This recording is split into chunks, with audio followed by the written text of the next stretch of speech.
नमस्कार मेरे प्यारे साथियों, स्वागत है आपका अपने हिस्ट्री क्लास में। साथियों, आज हम जानेंगे वैदिक साहित्य के बारे में, और वैदिक साहित्य के ही अंतर्गत हम किसके बारे में जानेंगे, तो आज जानेंगे आरण्यकों के बारे में। तो मेरे प्यारे साथियों, देरी न करते हुए शुरू करते हैं। वैदिक साहित्य, ठीक है। और वैदिक साहित्य के अंतर्गत हम किसके बारे में जानेंगे, तो जानेंगे आज हम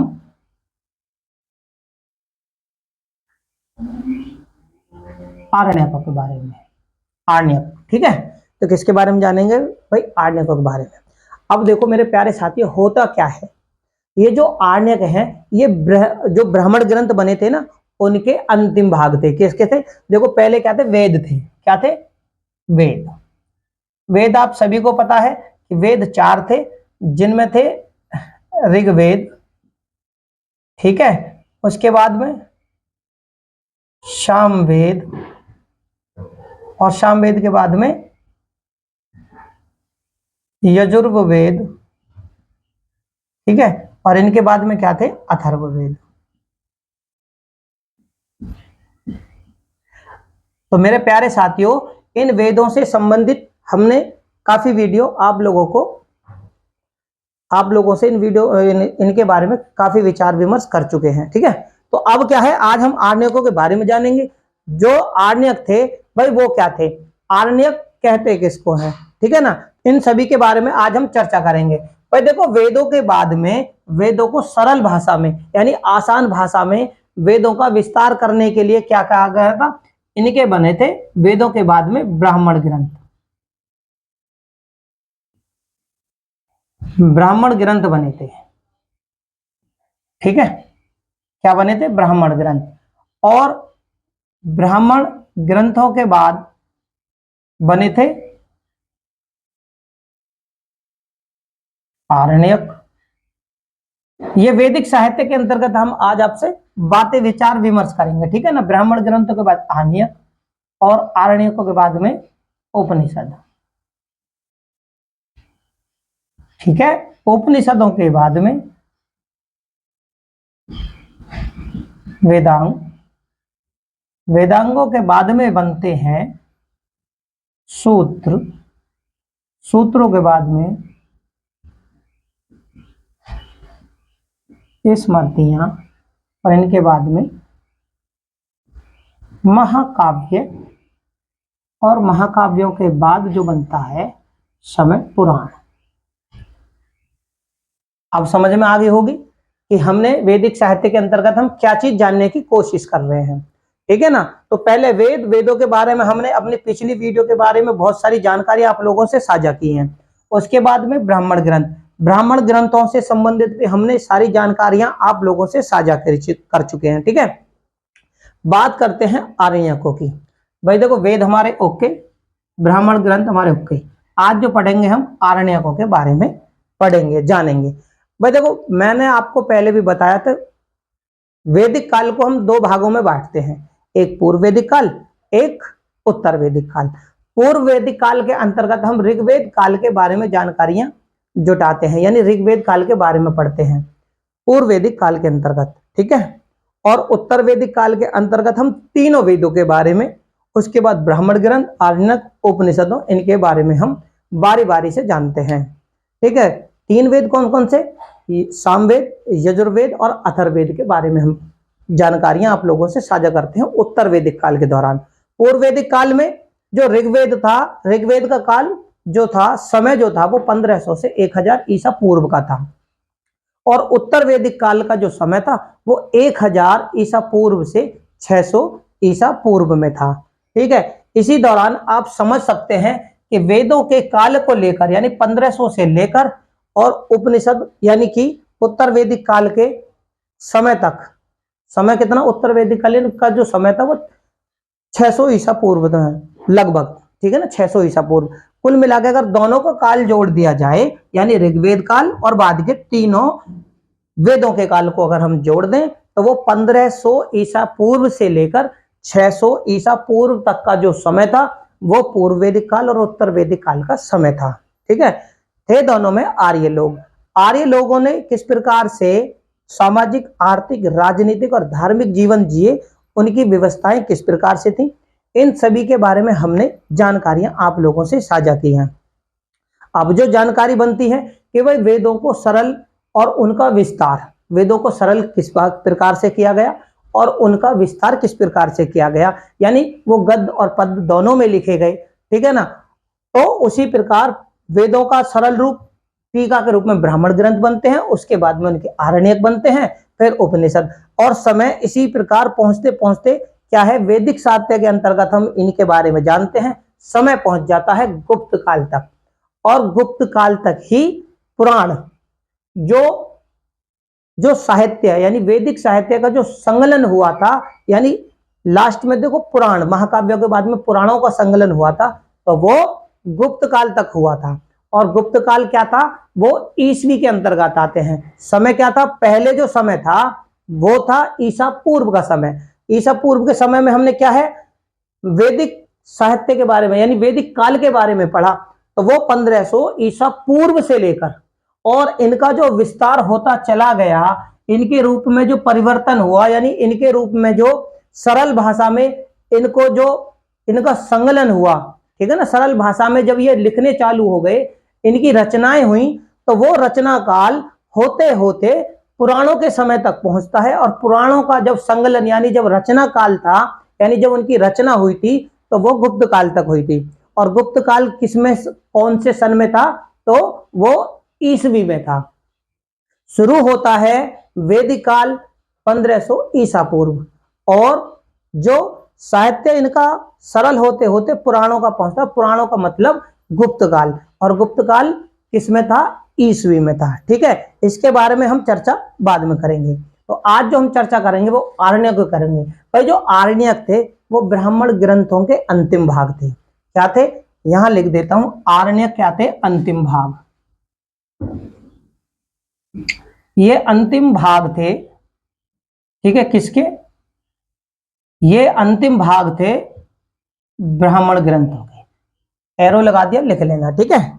तो ब्राह्मणों के अंतिम भाग थे, और ये वो भाग थे जिनमें आर्यों के दार्शनिक और रहस्य की, क्या, आर्यों की दार्शनिक और रहस्यमय बातें, यानी रहस्यात्मिक, ठीक है ना, रहस्य की जो बातें थी, जब इनका संकलन हो रहा था, यानी रचना काल चल रहा था आरण्यों का, ठीक है ना। एक इनकी विशेषता है कि ये ब्राह्मण ग्रंथों के अंतिम भाग हैं। दूसरा, आरण्यकों के अंतर्गत जब इनकी रचना काल शुरू हो रहा था, यानी जब इनकी संकलन हो रहा था आरण्यकों का, तो तब हमें पता चलती है कि आर्यों की दार्शनिक और रहस्य की बातों के जो विषय थे वो आरण्यकों में संकलन थे। क्या थे, एक तो इसमें आरण्यकों में क्या है, दार्शनिक, दार्शनिक और रहस्य, रहस्य के जो विषय थे, ठीक है, रहस्य के विषय किसमें मिले, वो मिलते हैं हमें आरण्यकों में, ठीक है। तो आर्यों की जानकारी आपको मिल गई। अब इसमें क्या और चीज थी भाई, जो आर्य थे, वैदिक काल की घटना है, वेद पूजा पाठ से संबंधित होते हैं, मंत्रों से संबंधित होते हैं, यज्ञ और अनुष्ठानों से संबंधित होते हैं। तो आर्यों में जो बात इसमें स्पष्ट की गई थी वो ये थी, यानी जो इसमें रचना की गई, जो इसमें संकलन किया गया कि भाई आरण्यकों से हमें क्या जानकारियां मिलती हैं उस समय की, ठीक है ना। तो इसमें क्या है, यज्ञवाद के स्थान पर, यानी यज्ञ को इतना ज्यादा उसमें प्रोत्साहन यानी बढ़ावा ना देकर इसमें चिंतनशील, क्या, चिंतनशील पक्ष के महत्व को इसमें दिया गया था, किसमें, आरण्यकों में, ठीक है।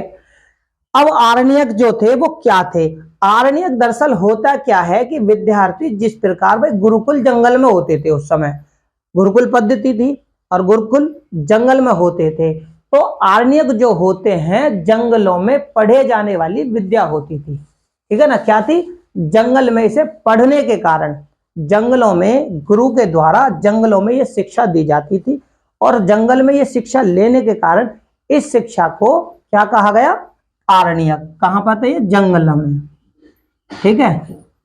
ये जंगलों में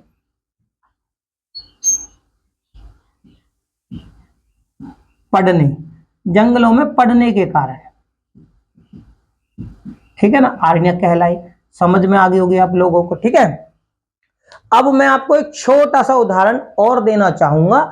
दरअसल होता क्या है कि मान लीजिए ये जो है एक वेद है, क्या है, वेद, कोई भी वेद मान लीजिए, जैसे ऋग्वेद है, ऋग्वेद, ठीक है ना। तो ऋग्वेद का जो ब्राह्मण ग्रंथ बनता है, ब्राह्मण ग्रंथ बनता है, और इसी का क्या बनता है, आरण्यक, ठीक है ना, आरण्यक, और इसके फिर बनते हैं उपनिषद, ठीक है ना। तो कुल मिलाकर मेरा कहने का मतलब है, बात हम आज केवल आरण्यकों की कर रहे हैं, लेकिन किसके अंतर्गत थे ये, तो ये वेदों के अंतर्गत था ये, यानी कि वेद पूरा सार था, समय वेदों के अंतर्गत ही पढ़ा जाएगा। अगर आप ये समझ लीजिए कि ये जो आरण्यक है किसके आरण्यक हैं, तो ब्राह्मण ग्रंथों के आरण्यक हैं, क्योंकि इनके अंतिम भाग थे, और ब्राह्मण ग्रंथ किसके थे, तो वो वेदों के थे। तो किसकी चर्चा ज्यादा होगी इसमें, तो वेदों की चर्चा। यानी कि अगर मैं ये कहने लगूं कौन सी, तो क्या कि मैं अंतिम भाग, यानी वेदों का अंतिम भाग कौन सा था जिसमें जंगलों में पढ़ाई, यानी जंगलों में शिक्षा दी जाती थी, तो क्या थी, यानी वेदों का अंतिम भाग किसका हो गया, ब्राह्मण ग्रंथों का। शिक्षा किसकी दी जाती है जंगलों में, तो आरण्यकों की। तो समय क्या है, कुल मिला के यह है कि ये वेदों के ही अंतर्गत आते थे, ठीक है ना, उन्हीं का एक विस्तृत रूप था, ठीक है ना।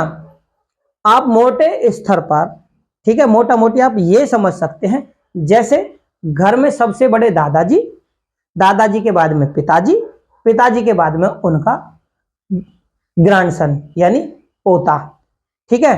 तो 3 पीढ़ी हो गई, 3 पीढ़ी होने के बावजूद भी शासन किसका था, दादाजी का।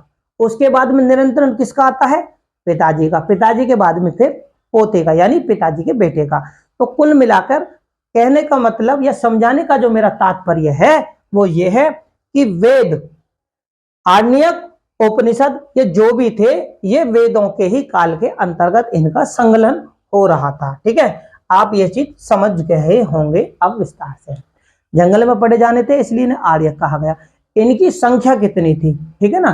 तो भाई देखो आर्यकों की जो संख्या थी, संख्या इनकी कितनी थी, 7, ठीक है, इनकी 7 संख्या थी, आर्यकों की संख्या थी 7।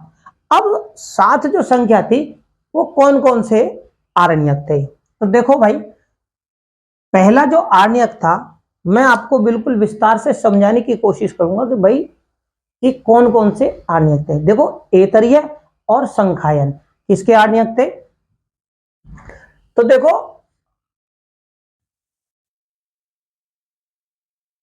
ऋग्वेद के जो आरण्यक थे, ठीक है, ऋग्वेद के जो आरण्यक थे, एरो का निशान लगा दिया, तो एतरीय, एतरीय और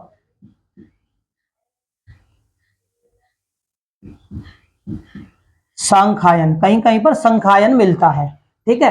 अब ये जो है ना संखायन, एतरिया का एक ब्राह्मण ग्रंथ था जिसका नाम था कोत्सकी, और कोत्सी को ही संखायन नाम से जाना जाता है, तो इसलिए मैंने दोनों ही आरण्यकों के नाम बता दिए, ठीक है। तो एतरिया संखायन किसके थे, ऋग्वेद के, ठीक है, समझ में आ गई होगी।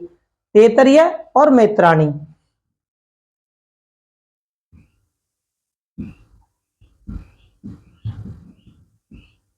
एतरिय, मैत्राणी और